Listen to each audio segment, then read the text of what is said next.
There we go. There we go. Um, Today I'm gonna be coming at y'all with some Bryan Kohberger.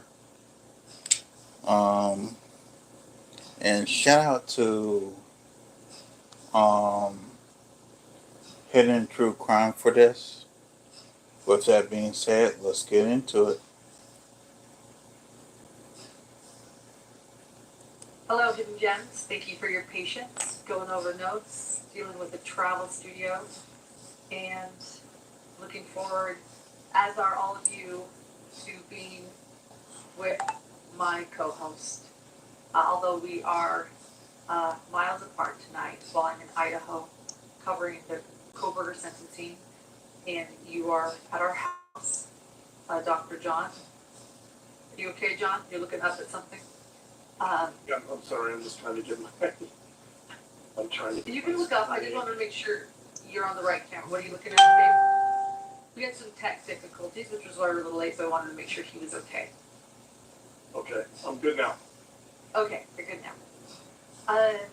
So we both watched the sentencing, and many were wondering, as was I, Dr. John Mathias's thoughts. For those new to our channel, we are hidden true crime. We delve into what is hidden, the hidden motives, the things hidden behind some of the darkest crimes. We have covered this case from the very beginning. We appeared in the first Dateline episode before we knew of Bryan Kohberger, when it was just a mystery, when you were profiling a possible person. And now here we are at the sentencing of Bryan Kohberger today. It's so surreal to be in that courtroom once again, this time to see justice served. And throughout this case, we have asked Dr. John Mathias, a clinical and forensic psychologist who has degrees from Princeton as well as the USC, and his thoughts. He has been assessing criminals for decades and is our co-host of Hidden True Crime. So it's really important, John, that you're here. Thank you. And we'd love to know your thoughts. What an overwhelmingly emotional day. That's for sure. And yeah, how are your thoughts watching it, Dave? I thought it was definitely one of the more interesting sentencing hearings I have seen in many years, maybe ever. So it was, because you had such a diversity of responses, and it was difficult. It was difficult to watch because it was so emotional, and it was, I thought there were a lot of very bold, strong, assertive statements or victim impact statements, and so so the statements combined with Kohberger's reactions, I think, were or lack of reaction. I'm sure most people noticed that, but I think that it was interesting to kind of just hear people's take on him, their perceptions of him and their anger at him, and to kind of evaluate their own grief, their own responses to this tragedy. So, I think this discussion is first of all, this is going to be a hard discussion. I think we're going to talk about some things, or I'm going to talk about some things that are going to be difficult. And for me, I don't know about for our listeners, but and I'm probably going to talk about some things that aren't going to be as obvious either. So in just watching some of the post commentary, it's kind of what you'd expect. It was, these statements were amazing. They really expressed themselves well. And all that's true. There was so much emotion in the room. There were a lot of comments to that effect. But for those who know us, you'll probably know that part of my job is to step back a little bit and think about this, maybe at a little bit of a different level, kind of step back and reflect. And, I think what was most interesting to me about this is I think this is really about how human beings respond to tragedy. Mm-hmm. This is really about tragedy. And Wait, you know, I got my I food can on. argue that Hold all on. of true crime is really about tragedy in a way. Everything we cover is about tragedy. I think this happens to be a particularly emotional instance Okay, it's on. of tragedy, but not unlike obviously other cases we've covered, like Daybell. And so I think when I think about tragedy, so I'm gonna, people are gonna just stay with me here for a minute. Um, when I think about tragedy, I actually go back and think about like human beings doing cave drawings tens of thousands of years ago. And I think one of the difficulties of tragedy is that tragedy is largely, our response to tragedy is largely an attempt to explain the inexplicable. Tragedy really pushes the limits of human understanding. We try to represent tragedy in a way that makes sense to us because we have no other choice. We deal with tragedy all the time. The Texas floods, tragedy, right? We try to explain it. We try to make sense of it. We try to make it rational. We try to make it fit a neat, tidy box, right? But no matter how we represent it, and when I say represent it, I mean, that's when I talk about cave paintings tens of thousands of years ago, I'm talking about human beings' first attempts to represent the world in a way they could understand. And tragedy it's like those cave drawings times a million, right? Like, we all want to understand tragedy, but in many ways, tragedy defies representation. So we have language, we have art, we have communication, relationships. Like, there's different ways we try to communicate about tragedy to make sense of it. But I think in many ways we find that we find ourselves up against limits. We find that language is inadequate in some ways to explain tragedy. In fact, there was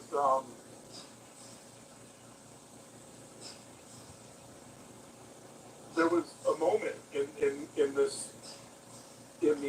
sentencing when Ben Logan, who's Maddie's biological father, he kind of paused for a minute and he said, I just don't know what to say right now. I just don't know what to say right now. I don't think anybody I just miss her would so much. in that situation. Ben, Ben was very honest about, you could tell that Ben struggled a little bit, and he talked about his history with addictions, and maybe he felt some guilt about his relationship with Maddie, but he couldn't find the words. And at some point, he just had to pause and say, I just don't know what to say. Words are failing me. And I think, to me, that was a really interesting moment because I think that's what tragedy does to us, human beings. It really forces us to figure out whether we have the words to make sense of it and whether we have the ability to make sense of it. We look at the limits of what we human beings are up against.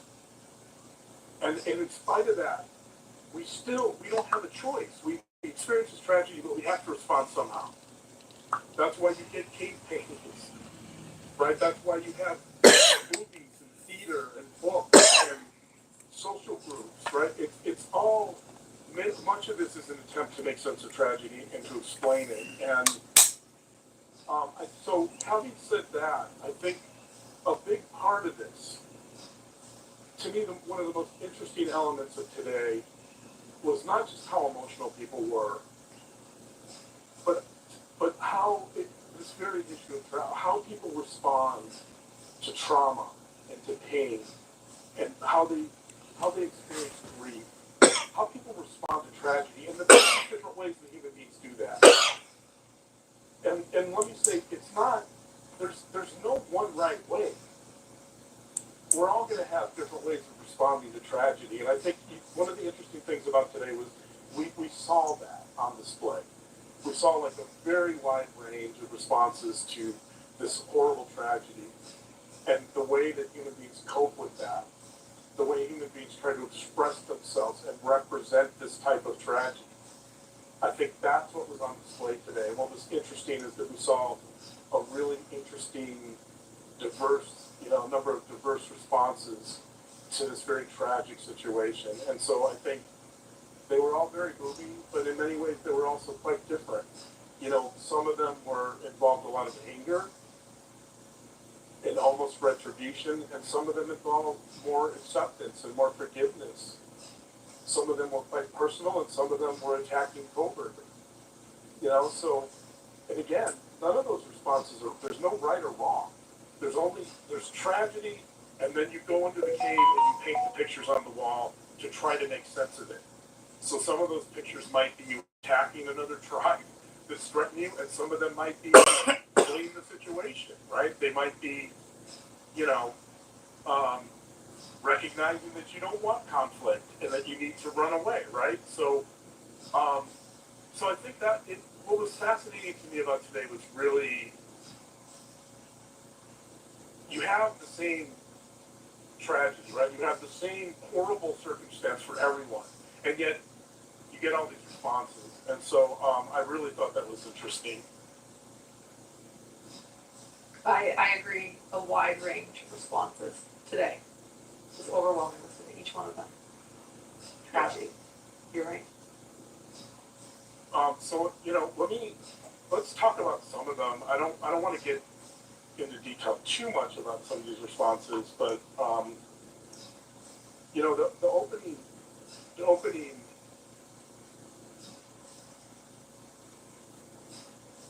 the opening victim impact statement was by Bethany, and actually, it was Bethany's friend ended up reading her statement. I guess she must have felt too overwhelmed, and when her friend read the statement, it was understandable about why she didn't read it, by the way. So Bethany talked about, one thing I thought that was interesting, unlike the other statements today, Bethany talked about survivor's guilt. She talked about this idea of, she was in the home at the time, and she asked the question. She didn't name it as survivor's guilt, by the way, but that's what it was. So as someone who's worked with a lot of veterans, combat veterans, who have experienced this, so combat veterans I've met combat veterans, for example, who have been next to their fellow soldiers that stepped on landmines, and they were blown up instantly. And the veteran I've been working with survived without injury, and they saw their friends die, and there's just this tremendous guilt. And Bethany asked this question. She said, "Why me? Why did I live?" Right, and that's survivor's guilt. It's not uncommon. And so one of the things that stood out to me about Bethany's statement was that it was so personal in terms of her talking about locking the doors and staying at her parents' house all the time, 24/7, not going outside, isolating herself, not sleeping. She has insomnia. To me, I can't diagnose, obviously. I've never met Bethany, but she describes many symptoms of PTSD. She described depression. She couldn't get out of bed. I don't know if she has depression, but maybe some symptoms of depression, certainly not being able to get out of bed. She's afraid to go out in public. And yet she recognizes that in spite of this tragedy and all this negative impact, she recognizes that she needs to, the way she puts it is, she wants to live life to the fullest for her friends that died. So she again, you get this idea of tragedy kind of testing the limits of the human. Do we give up? Or do we not? When you have survivor's guilt, and by the way, I've had a lot of veterans over the years who have taken their lives because they couldn't live with the guilt. They felt like the guy who was next to his best friend who was blown up by a landmine, he felt like he should have protected him. He felt like he should have been there more for his friend, even though he knew logically that wasn't going to be possible. he felt like he should have been the one whose life ended and not his friend. And he fell into a very serious addictions. He contemplated taking his life many times. He attempted a few times, and that's how powerful it is. And so I think you have a lot of these symptoms of trauma, certainly with Bethany, and to kind of lead with that was very emotional for me. And the other thing that was interesting about Bethany's statement is, you have this kind of, she portrays Kohberger. I think that it's important to see, it's not just the survivor's guilt that's impacting her, but this idea, this like Freddy Krueger character that exists in people's dreams, right? She has these nightmares, this character, the boogeyman character, that haunts you no matter what. You lock all the doors because you're afraid this person's going to come get you, right? This is kind of a figure in mythology that appears over and over again, like Chapakubra. It's that type of figure. Freddy Krueger, right? It's a mythological figure that represents darkness or evil. Evil was brought up a lot today, by the way. Almost every one of the statements every one of the people giving a statement today used the term evil. And so you have this shadowy, dark figure, right, lurking in the background. It's like the stuff of every one of our worst nightmares. And I think Bethany did an incredible job of portraying that. Not only because she felt over losing her friends, surviving this tragedy, but kind of trying to hide from this dark figure that she can't escape, because ultimately this figure's in her imagination. I mean, yes, there is a serial killer that's named Bryan Kohberger that's out there. But as she points out, like, the impact of this goes way beyond what happened that day. It impacts everyone in that community who's locking their doors like Bethany and thinking that this guy's going to come for them, or this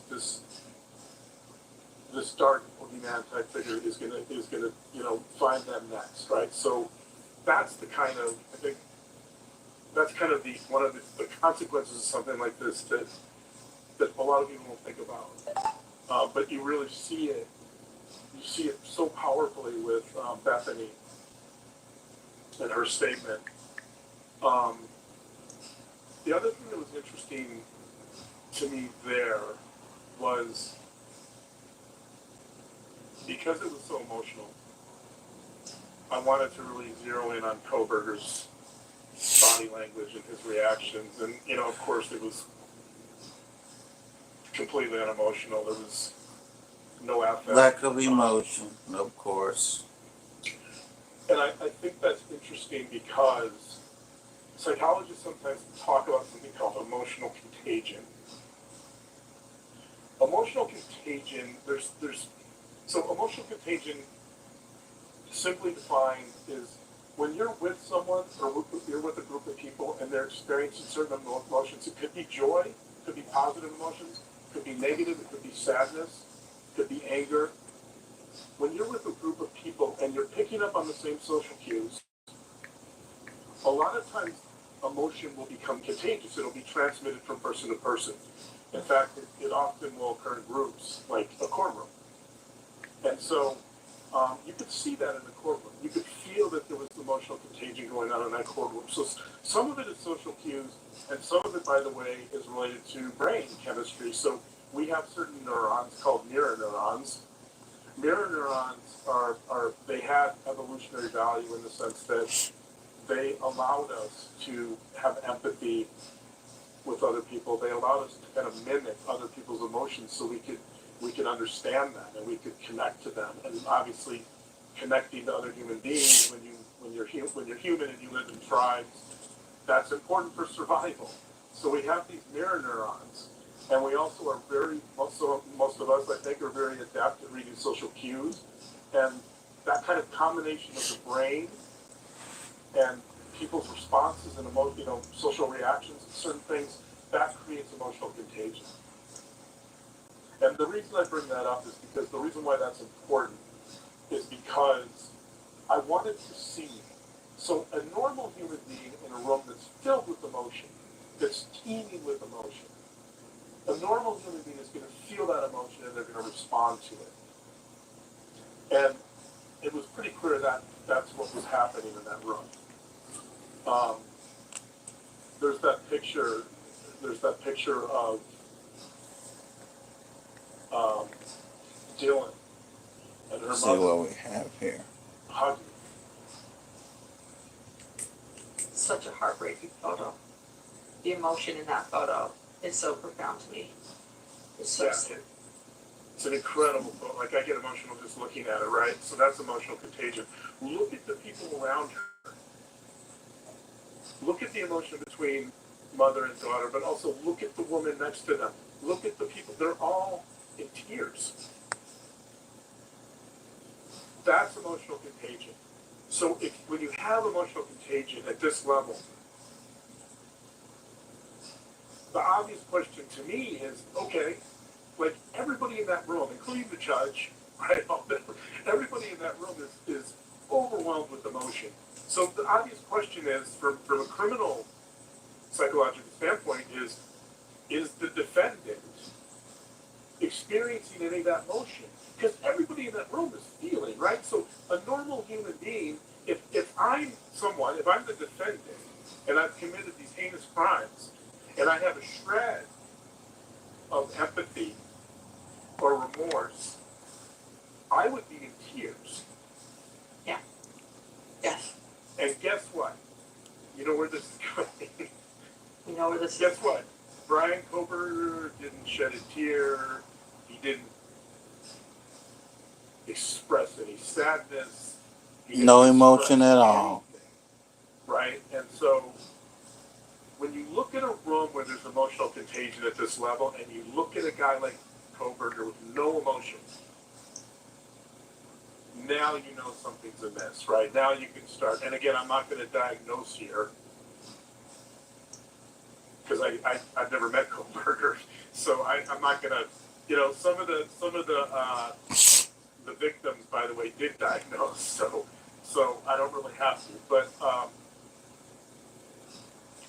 it's interesting. I think one of the things I would say about Kohberger, and again, this isn't a diagnosis, this is an observation, is I think it seems reasonable to say that this is a guy who's in his head. This is a guy who's all cognitive. He's purely intellectual, or largely intellectual. That he uses intellectualization as a defense mechanism. There's no emotion, there's no affect, right? There's no connection to anything empathic or remorseful in that courtroom, even though the whole courtroom is in tears. Even though emotion is just overspilling in this courtroom, it's overflowing. The reason why Kohberger can avoid that emotion is because he's so disconnected from his emotions and he's so overly intellectual. And you can get this, by the way, from some of the interviews with his friends and some previous people that we've talked to. But I think that's one possibility. You know, Olivia called him a psychopath. You know, I don't know if that's Which true. he is, in my opinion. Again, I'm not going to diagnose him, but it's certainly psychopaths have no affect. They have no emotion. So is it possible that could explain his lack of emotion? Sure, that could be part of it. I know in some of the previous hearings there were diagnoses of there was a diagnosis of autism. I haven't seen that report, so I can't comment on it. It would depend on how severe it is, right? I mean, at the very least, he seems like he's fairly high functioning. So sometimes the lack of emotions can be associated with that. Sometimes it's not. It depends. But I point that out because you have this huge contrast between the emotion in the room and the emotion in the defendant, and that's, to me, that's always an interesting sign of what's going on. a lot of people wanting to know your thoughts on his lack of emotion or any emotion he did show, or how stoic. I don't know what it is, but yeah, you're right. He was one thing is not like the others, and it was certainly him showing no emotion. Even his family, according to witnesses, showed emotion. And one thing that's important to note about emotional contagion, by the way, is that it's largely subconscious. It's largely thought to be a subconscious cognitive process. There's something called cognitive appraisal theory, which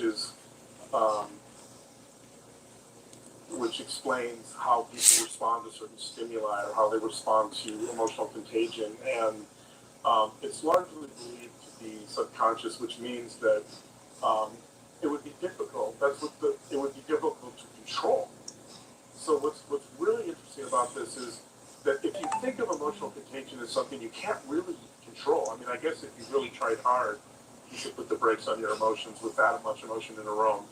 But it would be difficult, that when things are not conscious, when they're operating at a deeper level, a lot of times you're going to get a knee-jerk reaction, right? You're going to get an impulsive reaction to the emotion in the room, and you don't even get that. I think that's what makes this really fascinating. Even at the deepest, subconscious levels, he's not responding to that emotion at any level. I mean, to me, that's amazing. I mean, it's possible he could have rehearsed. It's possible that he knew going into that sentencing hearing that it was going to be very emotional, and maybe he rehearsed, maybe he did some visualization. I don't know. There's ways he could have circumvented any emotional response. He could have detached completely. He could have dissociated. Those are possibilities. But all that's hard. All that takes a lot of work. I mean, he could have. But I think, again, like this idea that this is subconscious and still isn't feeling suggests that this is something that runs deep. This lack of affect is something fundamental to this person, to Bryan. Lack of empathy. Which, by the way, I can speculate probably has something to do with the murders, right? Like, if he has no affect and no emotions, and he's got this intellectual idea, let's say he wants to test out this theory that he can murder without consequence, and he can get away with it, that he's, as people kept saying in the hearing today, that he thinks he's the smartest one in the room.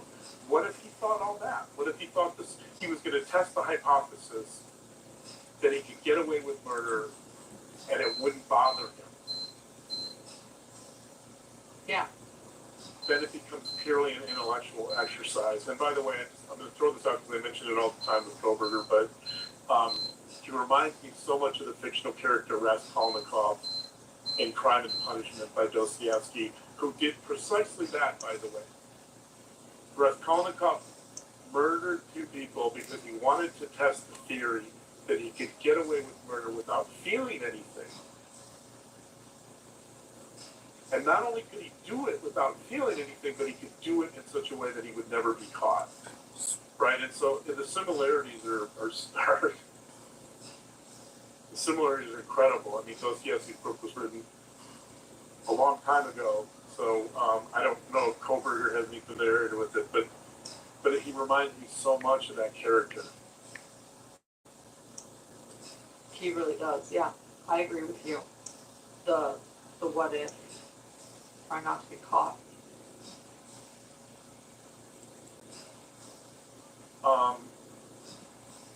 So those are some of my first thoughts. Let's move on to, let's talk a little bit about Dylan's victim impact statement.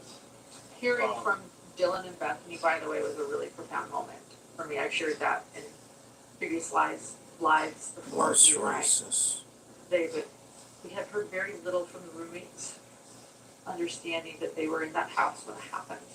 And let's talk about Dylan. So the other thing, by the way, before we move on to Dylan, I'm just thinking about Bethany and her I'll comments be back about in a minute. being vilified a little bit, being vilified and bullied on social media for not reporting the deaths of her roommates sooner, right, and the impact that had, that really took a huge toll on her. You know, that was sad. That was sad too, just to see her vilified really for doing nothing wrong. And actually, it was interesting because Dylan was in the same situation. Dylan encountered Kohberger in the hallway, and people were really upset with her, right, for not reporting it sooner. But she didn't mention it in her statement, so I thought that was interesting. She doesn't, you know, I can't imagine the toll that must have taken on her. I know, cannot imagine. But to her credit, you know, she didn't want to give that any oxygen, and she didn't talk about all the animosity directed towards her for not responding sooner. So I thought that was interesting. I thought what she left out was in some ways as interesting as what she talked about. One of the things I thought was interesting in Dylan's statement was how she portrayed what I would call the ripple effect of victimization, and that's exactly what it sounds like, which is that I think when you have a tragedy and you kind of drop the stone in the middle of the pond, and then you get the ripples moving out from the initial event, from the initial tragedy. I think she really portrayed that in a very moving way about how this has affected friends and family and community, and even, we're talking about it now, right? It's affected, in many ways, it's affected people all over the world. And so you can see kind of I think she did a really great job of kind of explaining that and talking about the ripple effect. The other metaphor I really liked that she used was being shattered. She brought that up a couple of times, that she felt like her world was shattered. She said, quote, "It shattered me." She explained she was 19 at the time. She had panic attacks that she couldn't control at all. She was afraid of the world. Her pain and her grief, she said, was too much to handle. And this really got me. She said, the only thing I could do was scream. When she said that,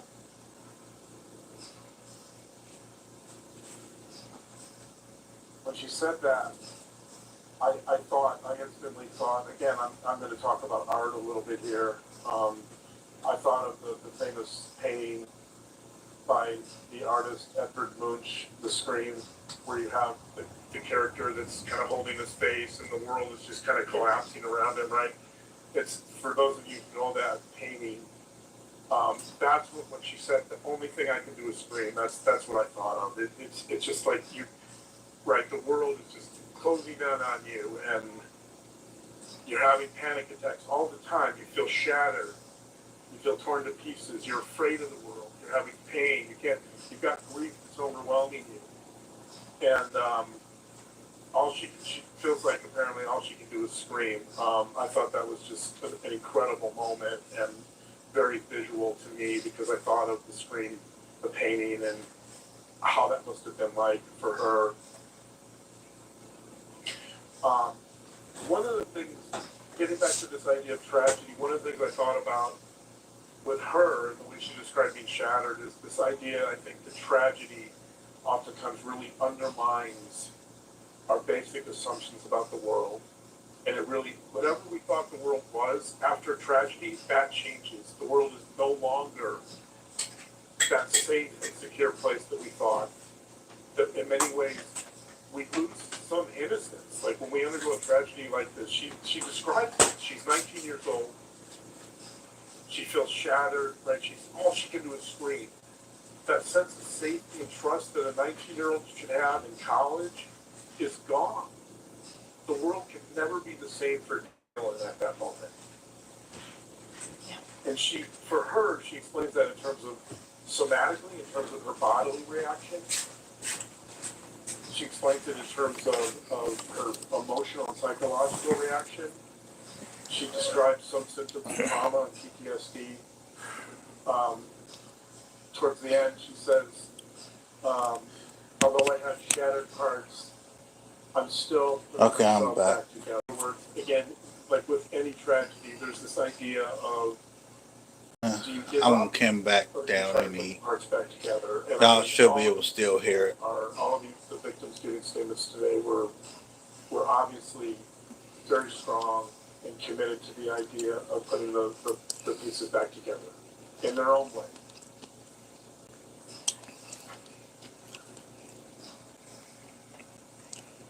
And that, I think we have a clip that I want to play towards the end. So then she said something at the very end that I thought was really profound.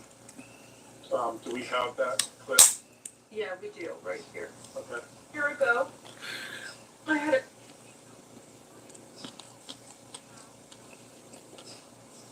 One second. Yeah, I can't hear it. About a year ago, I had a dream about them. I got to say goodbye. I told them I won't be able to see you again.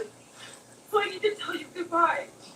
Rio kept asking why, and all I could say was, I can't tell you, but I have to. No emotion from Bryan Kohberger whatsoever. I felt shattered and heartbroken, but also strangely grateful. Like maybe in some way that dream gave us the goodbye we never got. Still no dream can replace them, and no goodbye will ever feel finished. He is a hollow vessel, something less than human. A body without empathy, without remorse. He chose destruction. He chose evil. He feels nothing. He tried to take everything from me.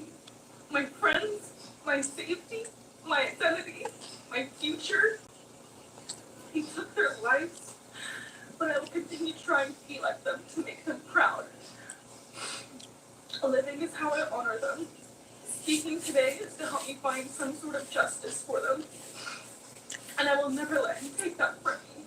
He may have taken so much from me, but he will never get to take my voice. He will never take the memories I had with him. He will never erase the love we shared, the laughs we had, or the way they made me feel seen and whole. Those things are mine. They are sacred, and he will never touch them. I get to feel sadness. I get to feel rage. I get to feel joy even when it's hard. I get to feel love even when it hurts. I get to live. And while I will still live with this pain, at least I get to live my life. He will stay here, empty, forgotten, and powerless.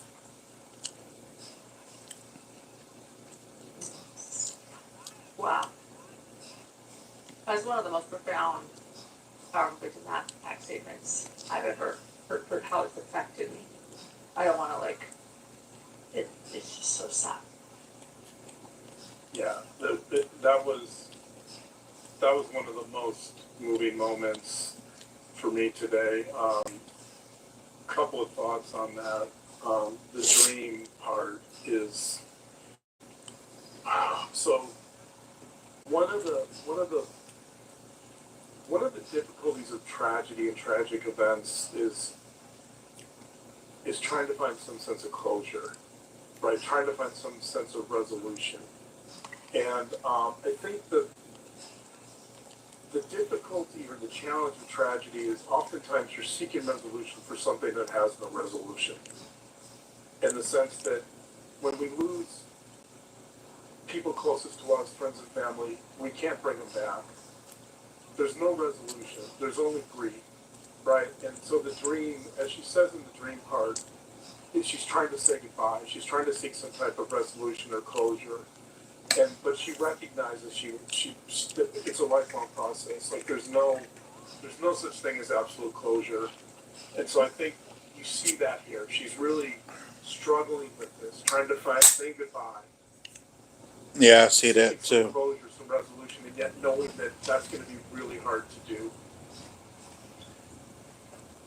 And the other part of that, I think, that was really moving to me was that she says, he will never take my voice, he will never take my memories, he will never take the love that we shared.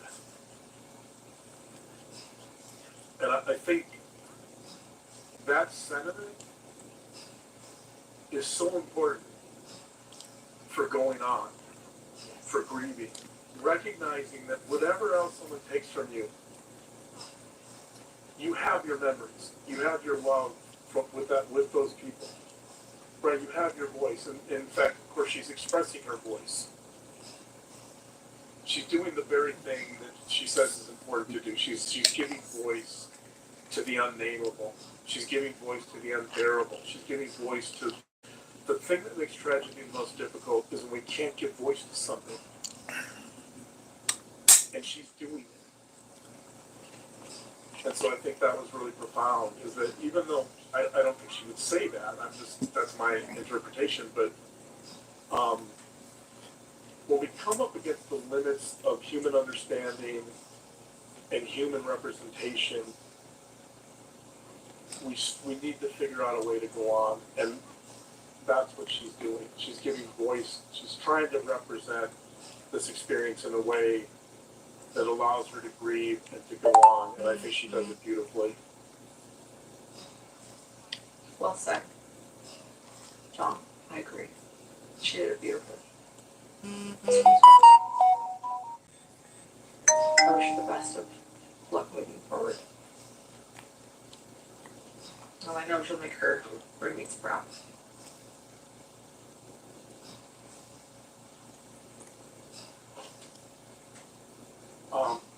I think I have a visitor. So, hey bud, could you give me a little bit? I'll be with you in a minute, okay?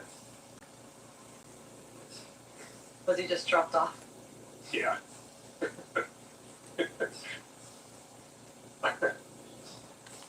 Yeah, I don't.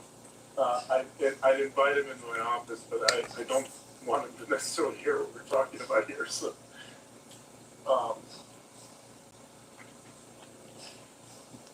He understands, right? He's good? Yeah. yeah. Intermission. Intermission. Yeah.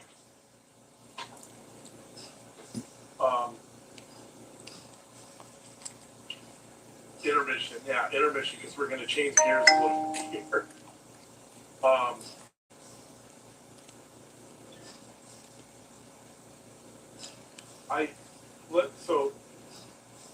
Let's talk a little bit about the Gonzalez family reactions to Kohberger.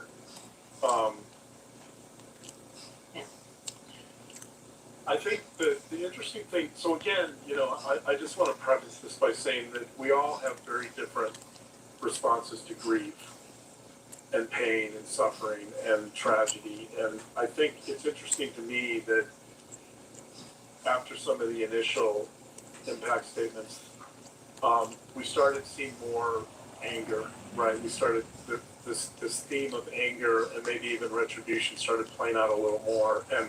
And that, by the way, of course, is a very normal response to tragedy. The little guy who just poked his head in my door. If somebody took him from me, I can't. My fury and my anger would be unquenchable. I don't know what I would do. So I understand that Gonzalez's response is a very normal response. I think that there was a lot of anger. There was this almost, there was this desire to really confront him and to really, to tell him obviously what they kind of give them their version of the unvarnished truth. And that, I thought Be that right was back. interesting because you don't see that. I haven't seen that a lot in victim impact statements. I mean, I've seen it some, but I think this is a family that's really, that still has a lot of residual anger, and I think they're really struggling, you know, to make sense of what happened. Understandably,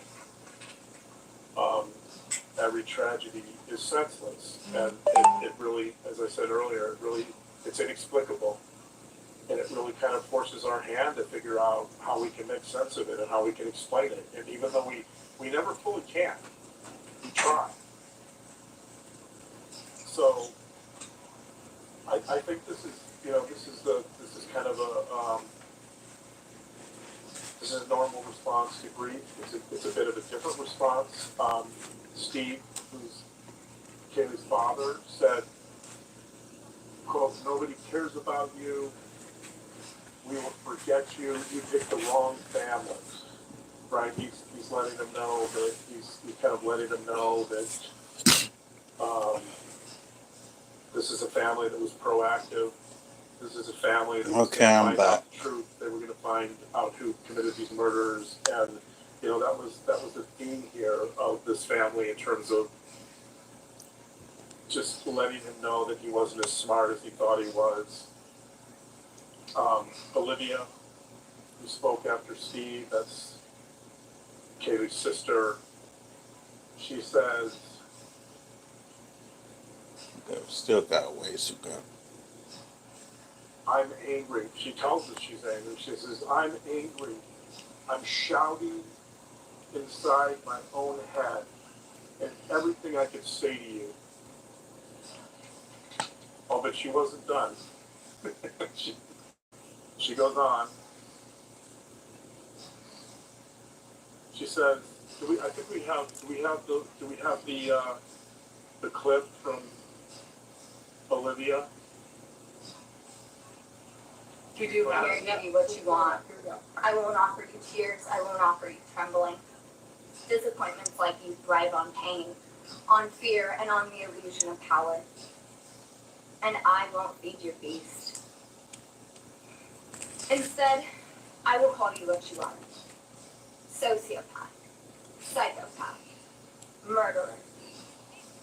I will ask the questions that reverberate violently in my own head, so loudly that I can't think straight most any day. Some of these might be familiar, so sit up straight when I talk to you. How was your life right before you murdered my sisters? Did you prepare for the crime before leaving your apartment? Please detail what you were thinking and feeling at this time. Why did you choose my sisters? Before making your move, did you approach my sisters? Detail what you were thinking and feeling. Before leaving their home, is there anything else you did? How does it feel to know the only thing you failed more miserably at than being a murderer is trying to be a rapper? Did you recently start shaving or manually pulling out your eyebrows? Why November 13th? Did you truly think your Amazon purchase was untraceable because you used a gift card? How do you find it enjoyable to treasure such a severe piece of individual? Where is the murder weapon? The clothes you wore that night? What did you bring into the house with you? What was the second weapon you used on Kaylee? What were Kaylee's last words?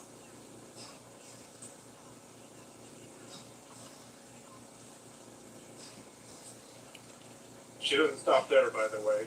So some of the things she continued to say was that she said, quote, "You thought you figured out the human psyche. You thought you were smarter than anyone else. You're a wannabe. You're not profound. You're pathetic. No one is impressed by you. You're pitifully average. Don't convince yourself that you matter." So, obviously, this is someone who's very angry, and rightfully so, by the way. Rightly so. And so this style of victim impact statement, which is very confrontational, is a little unusual. I mean, it's something I haven't seen too much over the years. And so, I applaud her for being so assertive and so honest. As someone who's worked with people like Kohberger, I do have concerns that this is the type of thing they thrive on. Yeah. This is the type of thing that, like, Kohberger's going to really remember, and he's going to be, this is sort of like throwing red meat,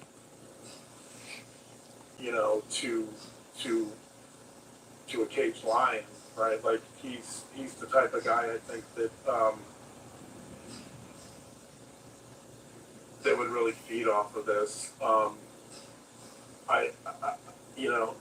So the question for me, looking at something like this, the question is, did I hope that it benefited Olivia. I hope she felt like this helped her, right? Because at the end of the day, that's what it's about. I just kind of have concerns that this type of response to somebody like Kohberger is precisely what he wants. And unfortunately, by the way, like, I think,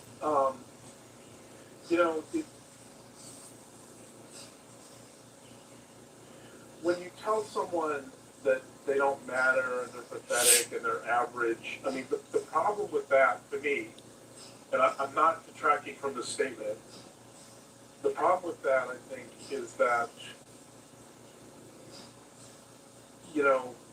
obviously there's a mixed message there, right? The message is that he's obviously not average enough, or he matters enough that the whole world is talking about him, right? Like she's kind of saying to him, you're pathetic, you're a wannabe, blah, blah, blah. But on the other hand, like, everybody's watching this, like, the whole world's paying attention. He's mattering now. He's mattered more tonight than he ever has. And I know people are saying, let's not give him any oxygen, let's forget about him, let's ignore him, right? That was a theme from today, but that's easier said than done.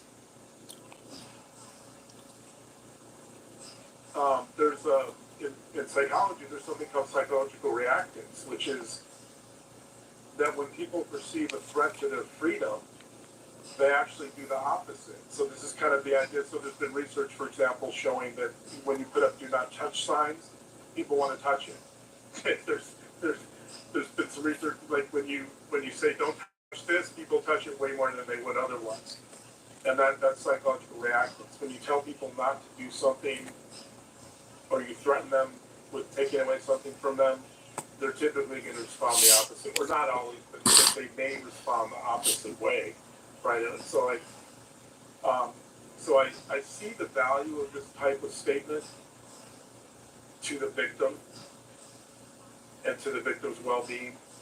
But I wonder about how it's going to land with Kohberger, for example, whether he's going to be affected by that.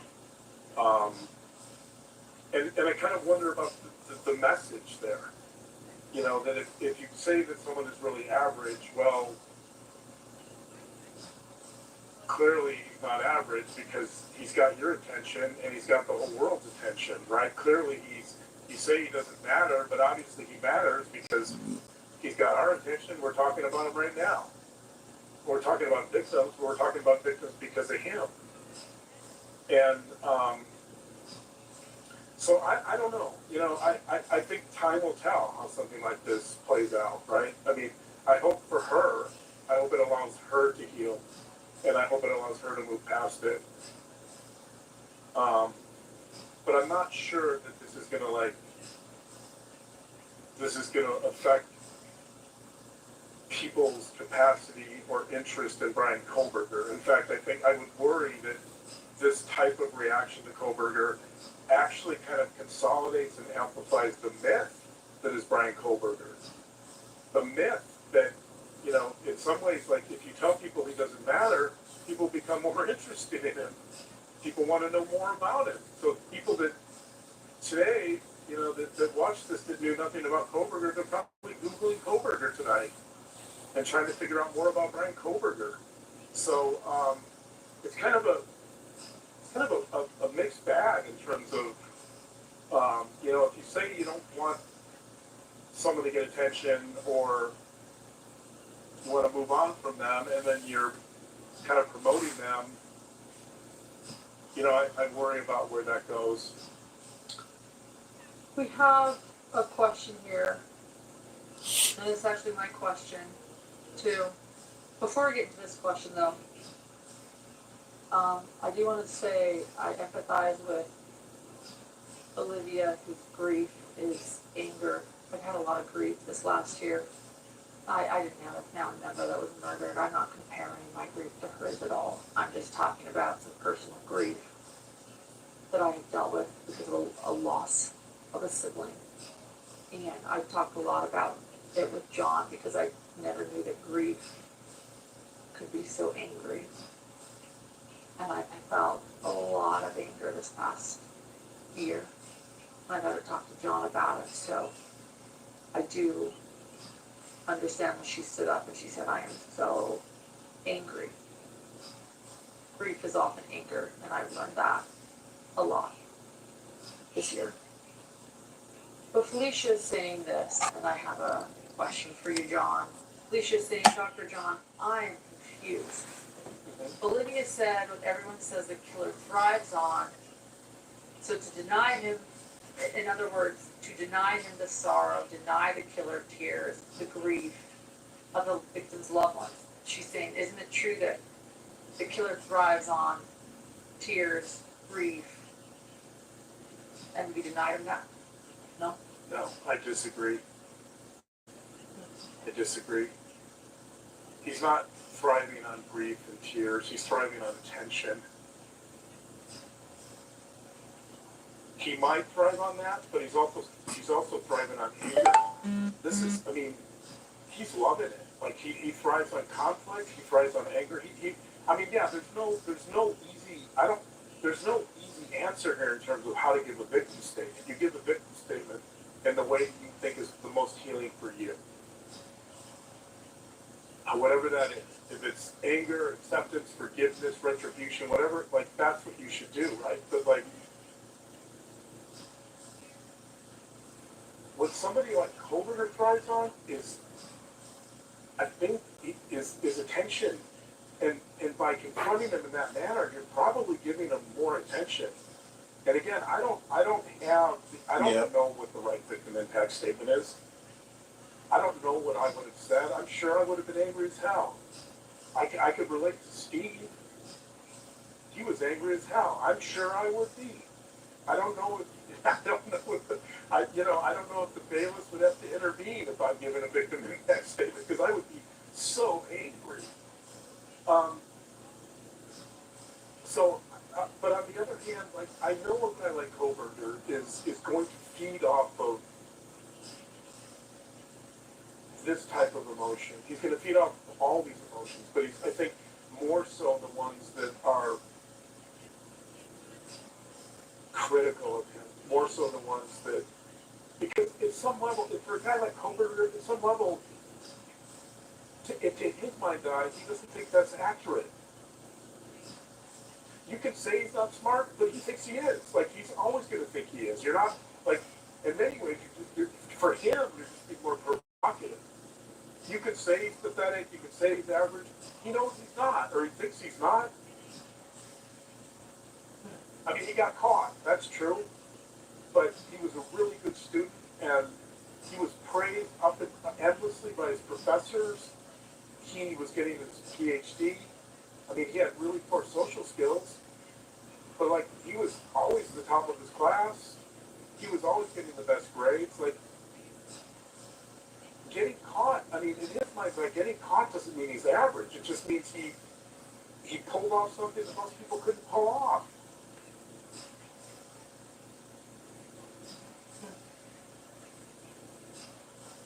And he's going to think, hey, I pulled this off. I was always the best student, right? He's not going to think of himself as average.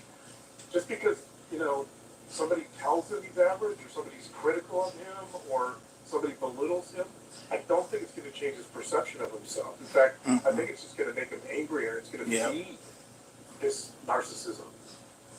It right? will. And so, if the goal here was to shame Kohberger, and if the goal here was to somehow put Kohberger in his place, I mean, you know, this family doesn't have to worry about that because he's going to do multiple life sentences. So the judge took care of that for them. But if the goal is to somehow, I don't know, you know, belittle him and put him in his place, I'm not sure that's going to work for a guy like Kohberger. I think it may work for this family in terms of how they want to feel and help them to express their anger in a way that's healthy.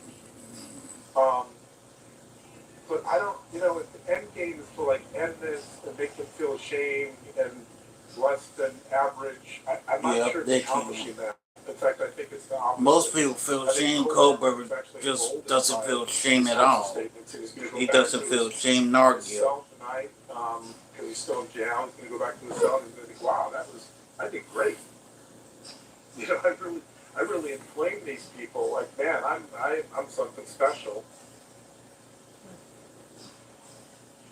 But I don't know. I could be wrong. I mean, I don't know Kohberger. I haven't talked to him, obviously. So, but I know people like Kohberger, and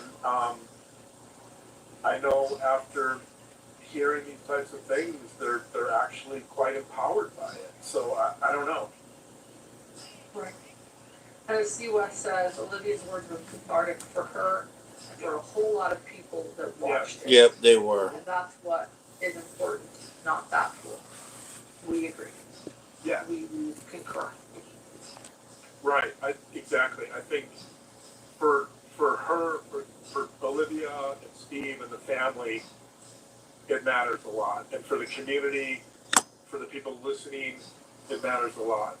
But in terms of like, I think there's a paradoxical effect here, which is that if we want to, you know, the judge said this towards the end, and the prosecutor said this basically, let's forget about Kohberger and move on, right? You're asking us to forget about something. I think if that's the goal, unfortunately, I think these types of statements, although they can be cathartic to the victim and to the audience in the short term, in the long run, these types of things, I think, tend to only enhance the mythology of a serial killer like Kohberger. They kind of feed the mythology of this guy. They feed interest. Potentially.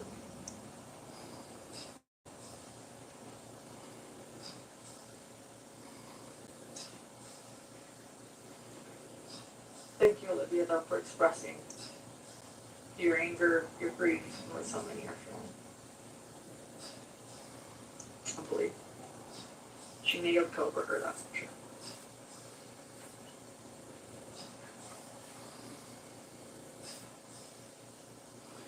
I see you looking at your notes. Yeah, let me move on. Let me move on to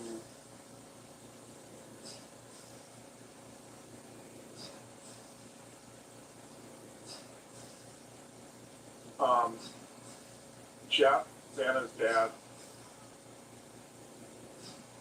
Okay. He says, he didn't give a very long statement, but he said something, he talked about memories just as, he talked about memories just as some of the other, Dylan talked about that obviously a little bit, but he says, quote, memories are what really count. That's what I can go on with. Right, I mean, and again, that's another way of dealing with grief. You know, that you kind of accept that the person is gone and they're not coming back, but you also know that you have these memories. So memories are what preserve history. Memories are right, the way we remember someone and their story and their impact on us. And in many ways, that's really all we can cling to when someone passes away. I mean, we have pictures and right, but all of that's just a function of memories. And I think, I think Jeff really gets that. And Jeff, I thought that I really appreciated Jeff's insight into that he's, he's reminding us that he's got these positive memories, and that's enough for him to go on with. And so that's how he's dealing with grief. Another type of statement was Xana's aunt. This was after Jeff spoke. And she said, quote, "I'm always looking for the positive thing because evil and hate can destroy people." She said she started off being really angry, but she realized that was being destructive. So I really appreciated her kind of desire to kind of find some of the positive. Do we have the clip from her? I believe we do, yeah. Okay. Can we play that? Dang it, and got dark again. Which part did you want to play, John? I have a couple. This is the part about the tragedy has brought us closer. Yep, split it up. Yeah. Okay, Yeah, still got 40 But how I look minutes. at it now is this tragedy, this horrible tragedy on all of our four children has brought us closer. Reunited us with your actions. We're united now and we're stronger than ever. We have family, friends now that we never knew we had. And this is probably going to bother everybody, but Bryan, I'm here today to tell you I have forgiven you because I no longer could live with that hate in my heart. And for me to become a better person, I have forgiven you. And anytime you want to talk and tell me what happened, get my number. I'm here, no judgment, because I do have answers or questions that I want you to answer.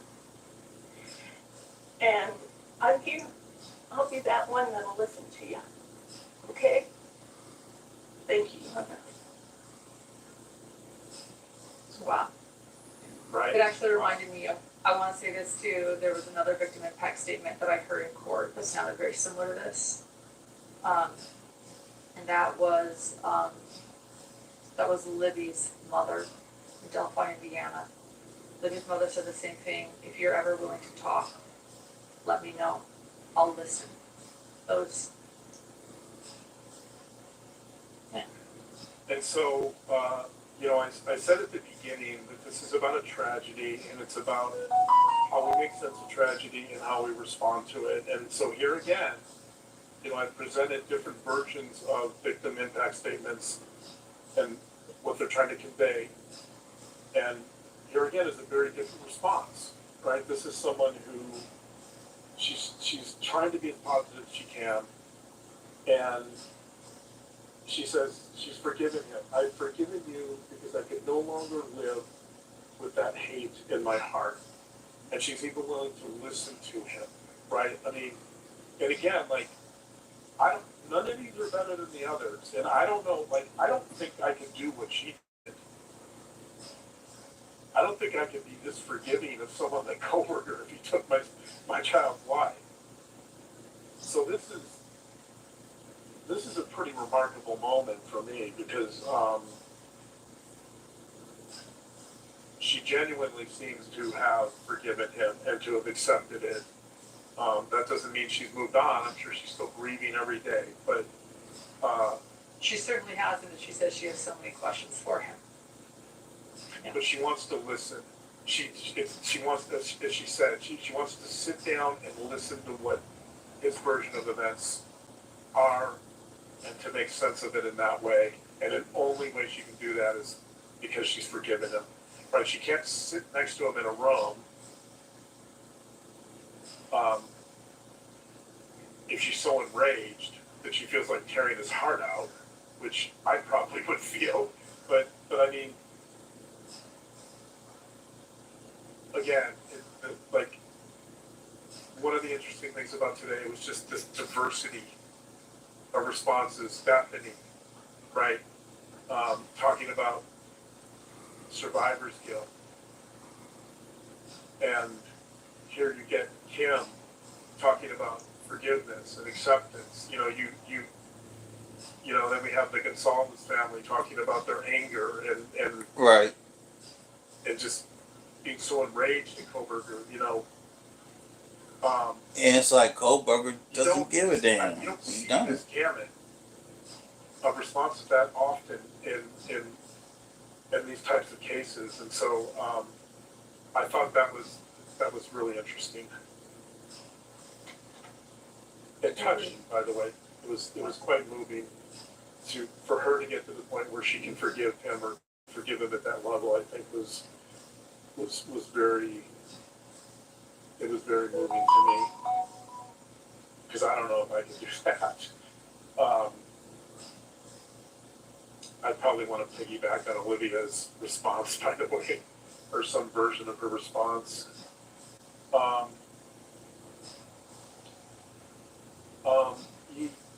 Randy, just quickly, Randy is Anna's stepdad. He gave a fairly short speech. One of the things I like that Randy said is that he just wants to get through it. He just wants to get through it, right? And I think a lot of people, No more tragedy strikes, response. that's how they feel. Like they're overwhelmed. Their emotional and psychological and even physical well-being is just overwhelmed. Just functioning is very difficult. And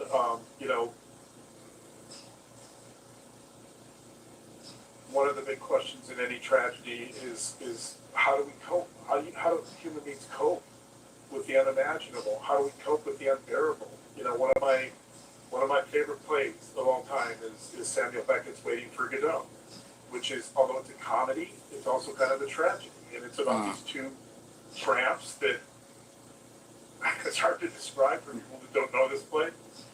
These two tramps that just kind of, they bully each other, they love each other. Like it's a really peculiar play, but there's a really famous line in that play, and Randy reminded me of it. There's a really famous line in that play where one of the tramps says, "I can't go on." Then he pauses for a moment and he says, "I'll go on." Right? And that's this idea of life can be really hard at times. It can be really painful. It can throw some real tragedies at us. But in some ways, we just have to find a way to go on for people we love, for ourselves.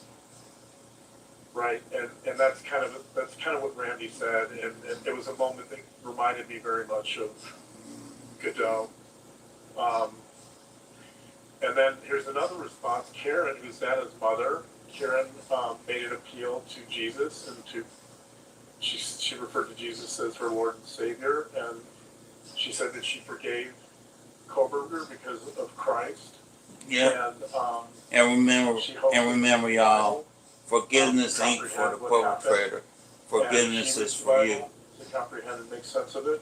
And so, again, this is a different response, right? Christianity offers a very compelling narrative about how to deal with suffering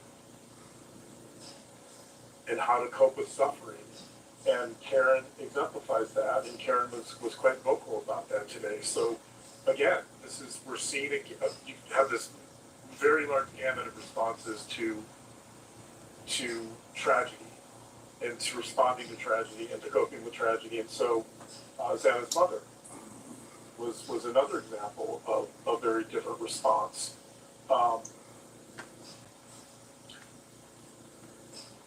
And then I think last but not least, I would say that Ethan's family provided an even different response, which was that they didn't speak. They felt like they didn't need to express their grief publicly. They wanted to remain private, right? And so, again, that's quite different It is. than saying that you forgive someone or expressing your rage towards someone, right? Like, or saying that, you're dealing with your suffering through Jesus or through Christianity, right? That again, like I've never seen this so much diversity in terms of how victims are responding to one particular tragedy.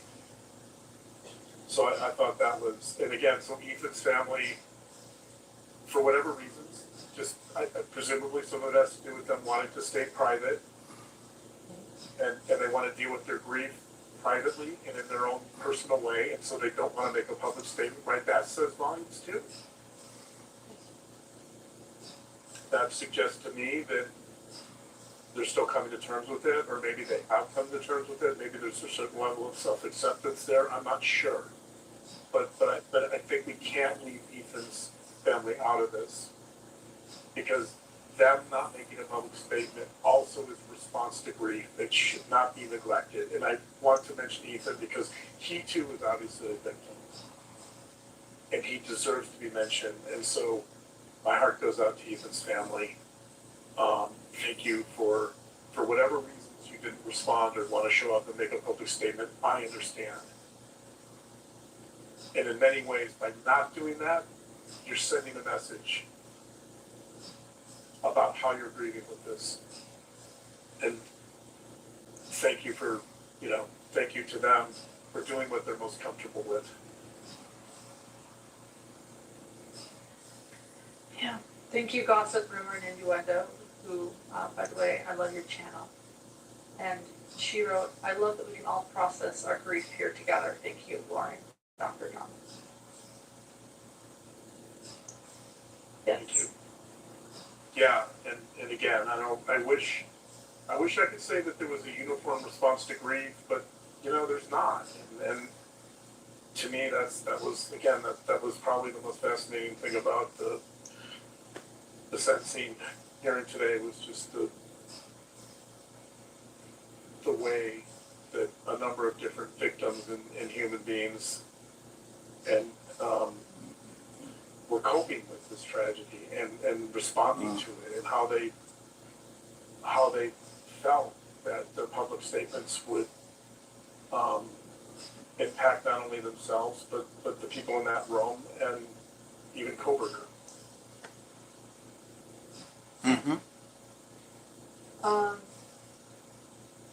Thank you. Anything else? I know the judge spoke, prosecutor spoke. Yeah, the prosecutor spoke. It was interesting. I thought the prosecutor and the judge gave some very, very touching statements.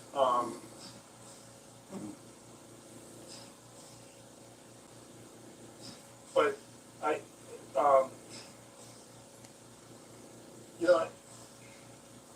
don't know how to.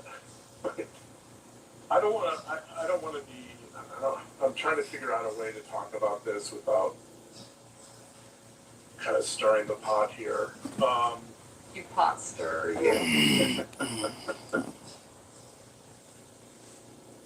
You may have no choice You but want to to do say that that. for Patreon? Do you have any of the clips from the prosecutor? Okay, still or the half judge? hour. Let's see if I pulled those. I do have both. What? I don't remember. What's the clip you have? Why don't you play the clip from the prosecutor, please? Okay, prosecutor. I have one last thought. After Your Honor imposes judgment and sentences the defendant to spend the rest of his life in prison, in other As he words, should. sentence the defendant to die in prison. He's going to stand up in the belly chains and leg irons that he's wearing today. And he's going to be escorted into the custody of the Idaho Department of Correction. And the door will close behind him forever. As it should. That is the closure that we seek. That all of these people, these loving friends and family deserve, so that we can move forward.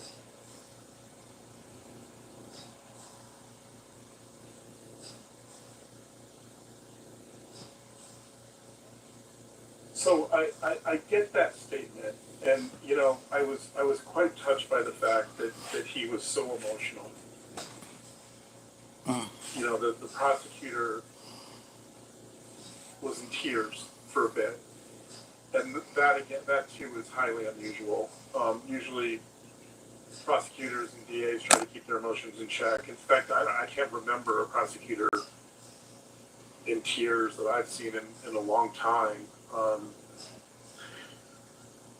You know, so I appreciate what he said. The statement, though, about the door will close behind him forever, and that is the closure that we seek, and that all of these people deserve, so that we can move forward.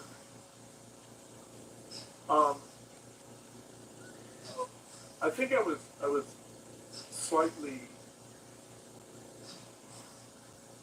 put off by that statement, in the sense that if we think about grief, everything we talked about in the show today has been about different responses to grief, right? And different reactions to tragedy, and different ways of grieving tragedy. It felt to me like he was a little too eager to this idea of shutting the door and seeking closure. It just felt like he was a little too eager to shut the door on all of this, and somehow, you know, Kohberger's he's gonna be put in shackles, and they're gonna shut the door, and then we can all move on. I mean, I think to some degree that's true, but grief is a very personal, individual, idiosyncratic process, and I feel like, you know, how I grieve and how the families grieve and how you grieve and how our audience grieve, they're all going to be different. And I don't know that it's as simple as just shutting the door and getting closure and moving forward. I mean, of course we all want to move forward. And of course we all want closure. But, you know, I don't know if there's such thing. In a case like this, or even like, let's think about the Texas floods. I don't know that there's ever total closure in these situations, and I don't know if somebody can dictate what that closure should look like, and how it should happen, and when it should happen, and that somehow if Kohberger's put in shackles and the door's shut, that somehow we're all going to find closure. I don't think it's that simple. If there's any point I'm trying to make tonight, is the tragedy is incredibly complex. We're testing the limits of human understanding and the limits of human comprehension. We're trying to explain the inexplicable, right? Like, that's what tragedy does. I don't know that closure is that simple. So while I appreciate what the prosecutor said, I just felt like, to me, and again, I'm speaking personally here, I felt like in a way, I felt like he was trying to push me towards that, or push people towards that. It should be up to us to decide. It should be up to the audience to decide. And it would be very hard for someone to kind of dictate the terms of that closure. That's not how grief works. That's not how tragedy works. So I think I appreciate his sentiment. I appreciate the emotions. He was obviously very emotional. It was a very heartfelt statement.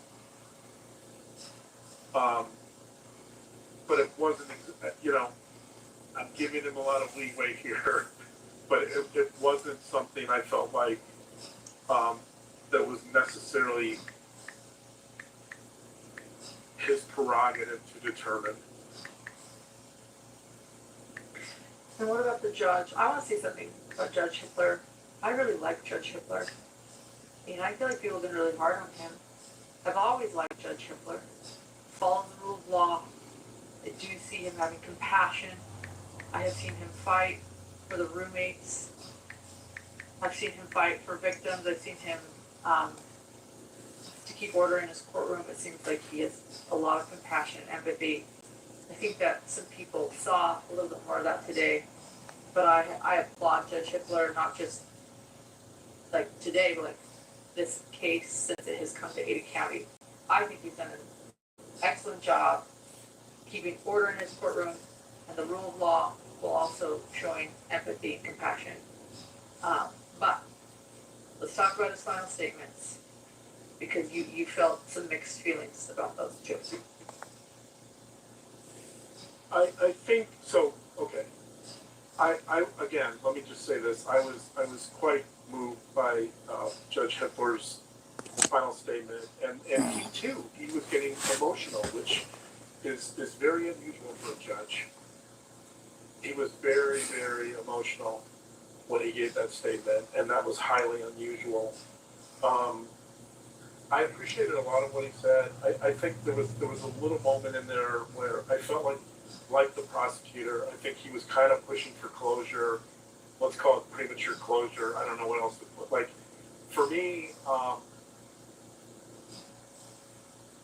you know, you and I, we get emotionally invested in a lot of our cases, and there are cases where I think you and I can, I'll speak for myself, where I can find some degree of closure after you and I kind of get invested.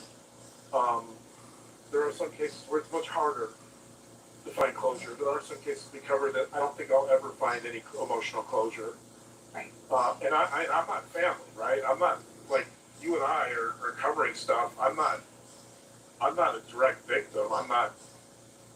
So I can't even imagine what it would be like for family to find closure if such a thing is possible. But there was a little bit of this theme of, you know, the judge said at one point something like,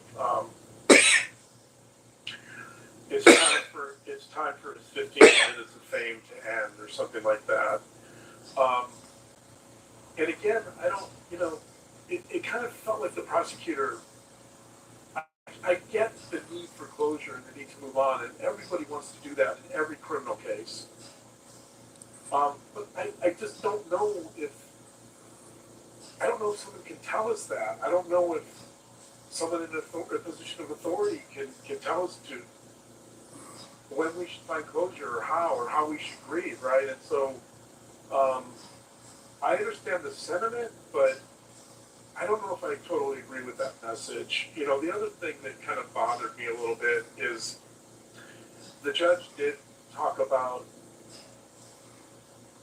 he mentioned that Kohberger was evil. He talked about unspeakable acts of evil.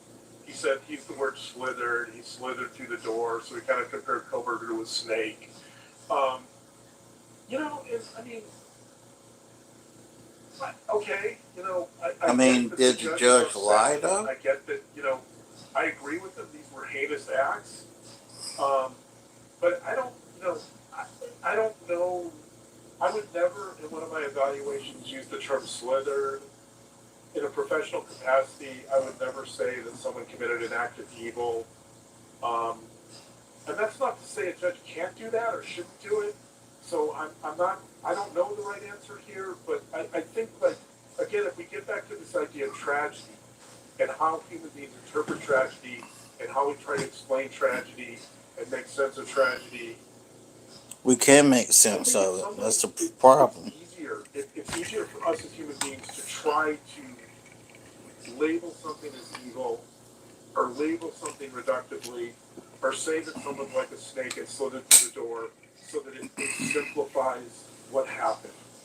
It makes it easier for us to understand. And I think, by the way, the motif of evil coming up again and again in this sentencing hearing by the victims, I think almost every one of them called him evil.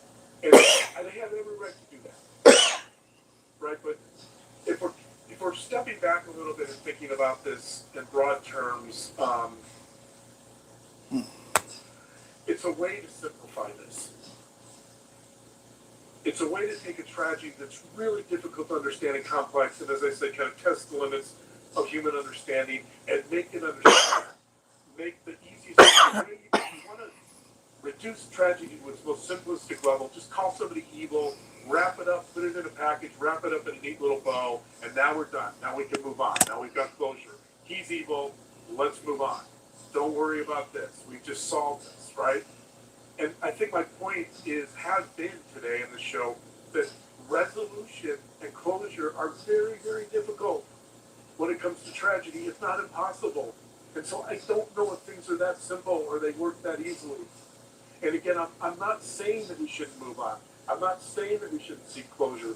I'm just saying, like, the judge, even the judge and the prosecutor are resorting to kind of these overly simplistic, reductive strategies to put a little, nice little bow on this package and call it evil and make it simple so that we can just walk away tonight and feel good about ourselves and not worry about that this would ever happen to us or our children or our families or our communities and somehow we can find closure. And I just don't think it's that simple. We had a little bit from the judge. Did you want us to play that?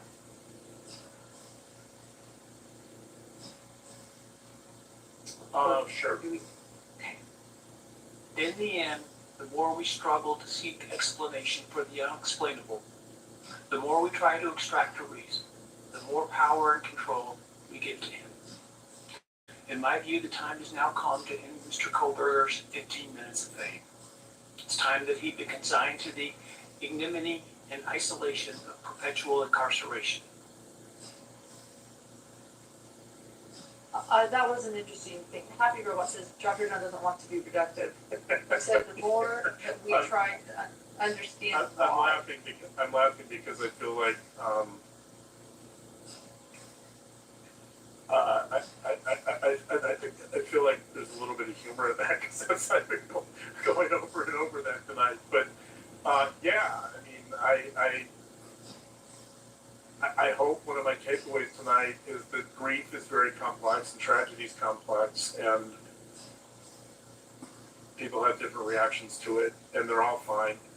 But I want to talk about what the judge just said. Yeah. That the more we focus on an explanation, the more we feed into Bryan Kohberger, and we are called hidden true crimes. This was a confusing moment for me. No, I know. To hear the judge say, we delve into, the why. We always say we're a why done it channel, not a who done it. We're a why. We want to understand, and we get pushback a lot. And we got pushback The when, from the one why, of and my the favorite how. judges today, Judge Hippler. I love That's Judge true Hippler, crime. who said to us all that if we focus on an explanation to try to understand, we're feeding into this criminal. And it has 15 minutes of fame, and that was a moment for me. I wanted to talk to you about it. I want to talk about this. Because, again, Judge Hippler is no bigger fan than me. Yeah. And that was hard for me. I don't know. I took it personally because this is what I do. This is what I do with you. We try to understand the why, we try to explain, we try to delve into the explanations that are really difficult sometimes. And I feel passionate about our work and what you and I do. And I don't know if I agreed with him in that moment either. Well, you can disagree with someone and still respect them. I do respect him. Right. You can disagree with someone and still agree with a lot of what they say. So I think, again, not being overly reductive, it's fine. I'm sure people are disagreeing with some of my analysis tonight. I said this is going to be a hard discussion. Yeah, and it's okay to disagree with John. A lot of people, will disagree with you and us on the, Yeah, please disagree with me. I'm offering a perspective. I'm not exactly, this is a hard discussion because I think there were certain victim impact statements that touched me more than other ones. And that probably resonated with me more than other ones. And that's just a personal thing. But I think people might look at the show tonight and go, well, why didn't he say more about this statement or that? Why didn't he find this statement to be more effective, right? I don't know. But you can disagree. You can disagree with the judge and still respect him and still agree with a lot of what he says. That's fine. That's being human. We don't need complete agreement. I don't either. Agreement. So let's talk about what we just said. that by trying to seek an explanation, we're only empowering him or empowering criminals, right? I absolutely disagree with that. Not only in terms of you and I trying to explain the criminal psyche, but also in terms of the whole theme of what we're talking about in this show tonight, which is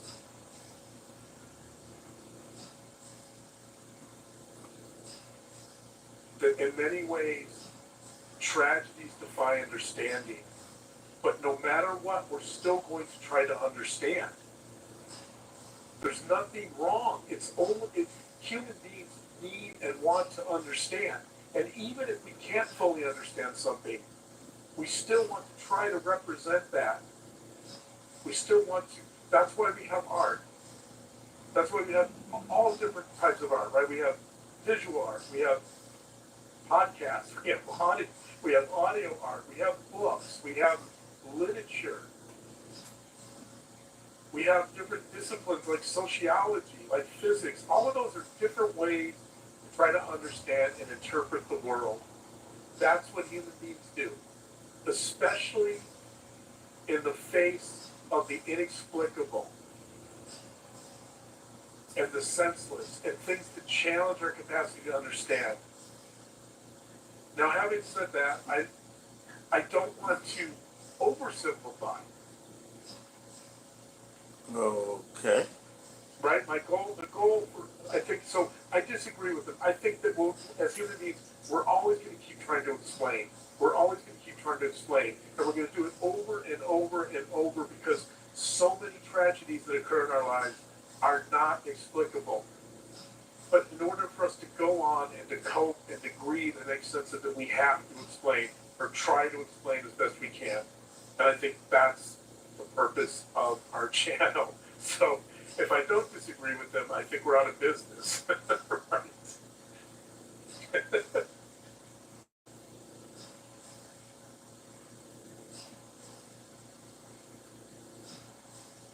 Your mic is off. One more question. I want everyone to know, by the way, that the James Craig script that we've been working on is nearing. As soon as I am off, I'm gonna finish. We'll go over some of it, and then we will be doing a live James Craig trial update after this. I might,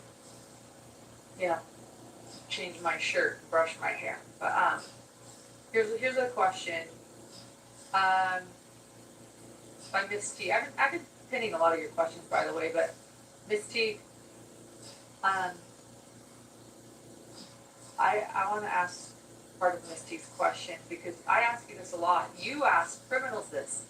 Dr. John is the one that stands in front of criminals privately or sits in front of them privately with them with a pen and a paper and says, why did you do this? Which is what everybody's wanting to know. Which is what Judge Hippo said, let's stop asking why. But all of us here at True Crime want to understand why. And you're the one that sits in front of these criminals and says why. And you tell me a lot about what they say. So Miss T is asking, why does Dr. John think BK didn't tell us what happened today? He respectfully declined to do any sort of statement. Why do you think he didn't tell us what happened? So many people want to know. We want to know the why. I know what you've told me the criminals say to you when you ask them why. But why didn't he tell us today, and why do you think? That's really love it. We can save the why for maybe another season, but why didn't he tell us today? Well, that's a really complex question we could spend 3 hours on. But Right. Forgive me. most criminals don't know why. Yeah. So the short answer to the question is, I will do a 6-hour evaluation. I'll sit in a prison or a jail cell all day for 6-7 hours, and at the end of that, I always ask one question. Tell me why you think you did this. Tell me why you think you committed this crime. And 98% of the time, they will say, I have no idea.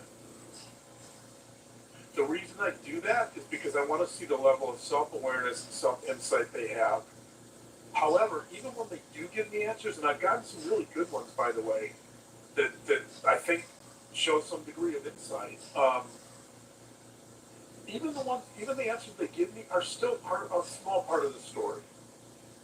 So if I get back to Crime and Punishment by Dostoevsky, one of Dostoevsky's points, or one of his motifs, I think, in that book, is that there's really no simple explanation. There's never going to ever be a simple why.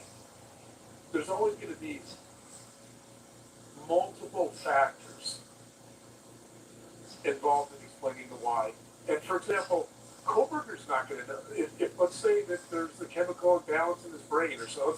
Let's say there's a structural issue in his brain. Let's say that his amygdala is much smaller than the normal person's, right? He's not going to know that. But there's research showing that a smaller amygdala, not always, but oftentimes a smaller amygdala is correlated, not in a causal way, but it's correlated with psychopathy. So the question of why, you have to approach from a lot of different angles. And it's never going to be as simplistic as saying that person's evil. It's usually going to be nature, nurture, upbringing, attachment, brain structure, brain chemistry, personality disorders, right? It's usually going to be There's a whole science behind array it. of different elements that come together to create that particular crime. If I know 12 possible reasons or whys for a crime, I could probably narrow it down to like 3 or 4 that make the most sense and have the most explanatory power. But at the end of the day, this idea that there's a why, a single why, is misleading. And criminals don't know the why. Again, like Raskolnikov in Dostoevsky's Crime and Punishment is a great example of someone who really doesn't know the why. He commits these murders because he thinks he wants to show he can get away with murder, and he has all these different theories about why he's doing it. But at the end, he doesn't really. Not only does he not only does he not understand himself, but he doesn't understand his motives. Motives are never totally transparent to a criminal. Your mic. I get it. Thank you. Okay, we're almost done. Somebody said that you're inspiring them to read classic literature, and I want to say yes. John would be inspired that you're inspired by that because he believes. I love that. Thank you. Yeah, I love that because I believe strongly that there's no profession that has all the answers. So whether that's psychology or sociology or English literature or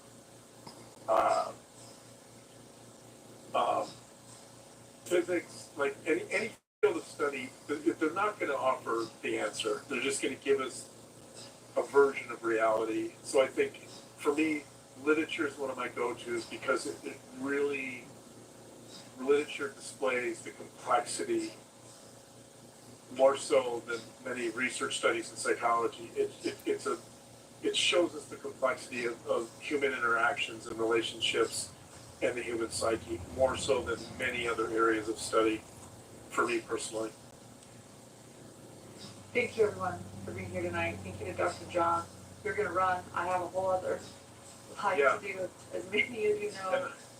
And I start to cough because I'm thinking about it. As many of you know, we are covering the James Craig case because cameras cannot be in this courtroom, and it is a very important case and trial. There are no cameras, so we are bringing you the very latest from there as well. So for those that aren't caught up on the James Craig case, we have a full playlist. We'll have that playlist pinned in comments, and very shortly, maybe in the next 20-30 minutes, we will have a live set to go over all that happened today in court for the James Craig trial as well. We also have more of Dr. John. For those that realize that it's mostly me on YouTube and Dr. John is often not here, and these lives are so wonderful. Dr. John Mathias, a licensed, a clinical forensic psychologist, is often over on Patreon, patreon.com/hidden true crime. We do most of our episodes with him there at this time for many reasons. Many of you might be able to guess due to, you know, the desire we have to agree to disagree, and a wonderful discussion over at patreon.com/truecrime. And Apple subscriptions. And Apple, and our Apple subscription as well on our podcast. And we will have this episode shortly on our podcast, Spotify, Apple, wherever you listen to your podcast. So thank you so much for being here today. We appreciate all of you, and thank you. And again, I'll see you guys shortly. We'll see you. Have a good night. See you later.